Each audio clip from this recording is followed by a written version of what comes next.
السلام علیکم، امید ہے آپ سب بخیریت ہوں گے۔ آج آپ کے لیے میں ایک اللہ والے پیر صاحب اور ان کے مرید کا قصہ لے کر آیا ہوں۔ قصہ شروع کرتے ہیں۔ ایک دفعہ کا ذکر ہے کہ ایک مرید تھا جس کی 5 بیٹیاں تھیں۔ وہ پیر صاحب کے پاس آتا جاتا رہتا اور ان کی ہمیشہ خدمت کرتا۔ دن کو وہ اپنی روزی روٹی کماتا، محنت کرتا اور شام کو وہ پیر صاحب کی خدمت کرتا۔ مرید کی 5 بیٹیاں جوان ہو گئیں، لیکن اس کے پاس ان کو بیانے کے لیے پیسے نہ تھے اور تقریباً ہر بیٹی کی شادی پر 1000 دینار کا خرچہ آتا تھا۔ وہ اپنے پیر صاحب کے پاس گیا اور انہیں کہا کہ میرے لیے دعا کریں کہ میں اپنی بیٹیوں کی شادی کر سکوں، کچھ پیسے میرے پاس آ جائیں۔ پیر صاحب نے کہا میں دعا کروں گا۔ وہیں پاس میں ایک یہودی کا گھر تھا جو پیر صاحب کا بہت مخالف تھا۔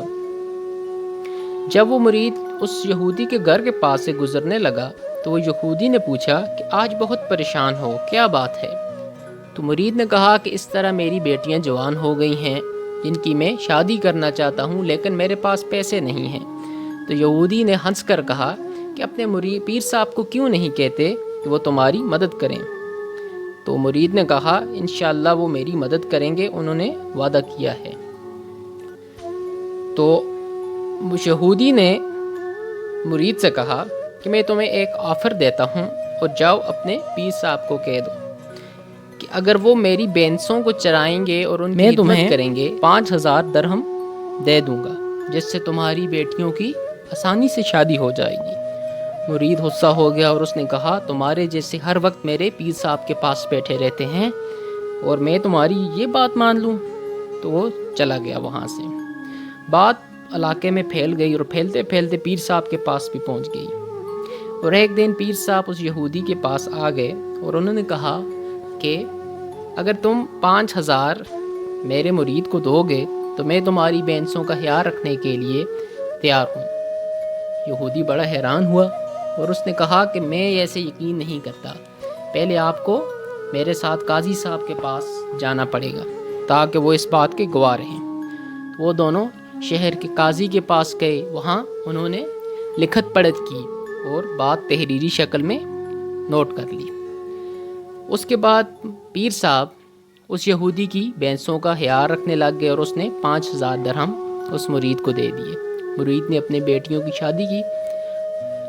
تو کچھ دن بعد یہ بات بادشاہ کے پاس پہنچ گئی۔ بادشاہ بھی کیونکہ اس پیر صاحب کے مرید تھے اور انہیں پسند کرتے تھے، تو بادشاہ نے اپنے غلام کو 10,000 درہم دیے اور کہا کہ جلدی سے پیر صاحب کے پاس پہنچے اور انہیں کہو کہ 5000 درہم آپ اس یہودی کو دے دیں اور 5000 درہم اپنے پاس رکھ لیں اور یہ نوکری چھوڑ دیں۔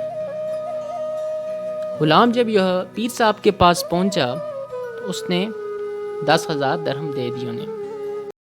پیر صاحب نے 10,000 درہم لیے اور علاقے میں اعلان کیا کہ کسی کی بھی بیٹی کی شادی رہتی ہے اور اسے پیسے چاہیے تو وہ میرے پاس آ سکتا ہے۔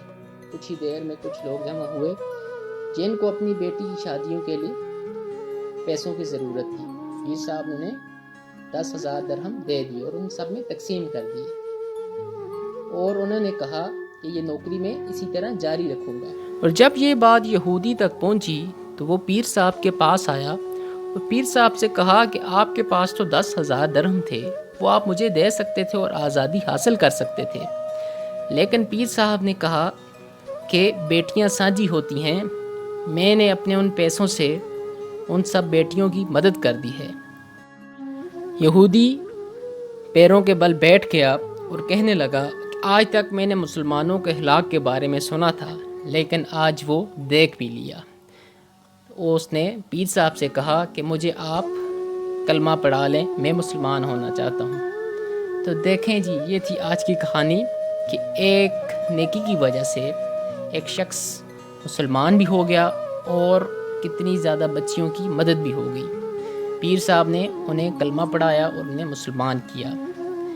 تو اب ملتے ہیں نیکسٹ سٹوری میں انشاءاللہ۔ میرے چینل کو لازمی لائک، سبسکرائب اور شیئر کریں۔ اللہ حافظ۔